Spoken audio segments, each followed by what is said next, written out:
সর্বমিলন সংঘের উদ্যোগে স্বেচ্ছায় যে রক্তদান শিবিরের আয়োজন করা হয়েছে, সেখানে আমাদের সম্পাদক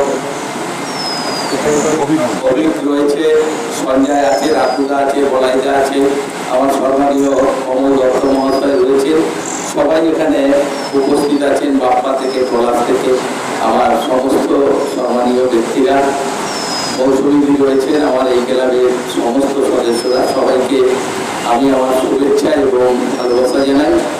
আজকে এই গরমের মধ্যেও সর্বমিলন সংঘের উদ্যোগে এখানে রক্তদান শিবিরের আয়োজন করা হয়েছে।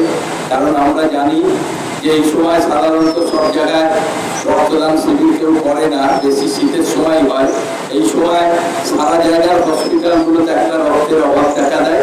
এইরকম একটা পরিস্থিতির মধ্যে দাঁড়িয়েও সর্বমিলন সংঘ তাদের উদ্যোগে আজকে এই বিশাল রক্তদান শিবির করেছেন। আমরা আশা করব যারা রক্ত দিতে এসেছেন তারা তো দেবেনই, সামনের দিনেও যাতে এখনো যারা রক্ত দিতে ভয় পায়, অনেকের মনে এখনো ভাবে যে রক্ত দিলে মনে হয় আমাদের অনেক ক্ষতি হয়ে যাবে, সেটা না। এবং একটা সময় আমরা দেখতাম মা বোনেরা রক্ত দিতে আসতেন না, কিন্তু এখন ছেলেদের থেকেও বেশি রক্ত মেয়েরা দিচ্ছে।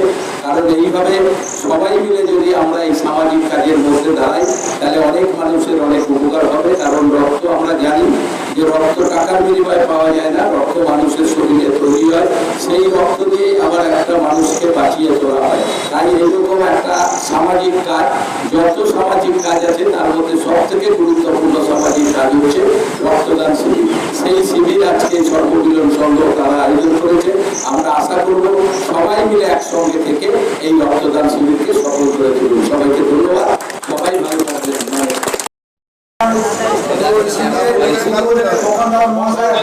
অমূল্য বক্তব্য রেখেছেন, তার জন্য খোকন দাস মহাশয়কে আমাদের ক্লাবের পক্ষ থেকে অভিনন্দন জানাই।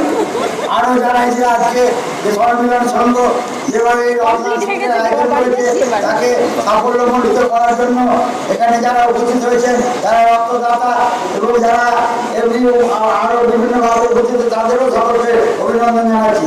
আমি আশা করছি ক্লাবের পক্ষ থেকেও বলছি যে আগামী আরো 6 মাসের মধ্যে যদি আমরা সম্ভব হয়, যদি পারি, আমরা ফের পুনরায় রক্তদান শিবিরের আয়োজন করবো। এটা আপনারা মনে রাখবেন এবং আশা করি আপনারা স্বেচ্ছায় আমাদেরকে সহযোগিতা করবেন। এই বলে সকলকে নমস্কার জানিয়ে, ভালোবাসা জানিয়ে, ছোটদের ভালোবাসা জানিয়ে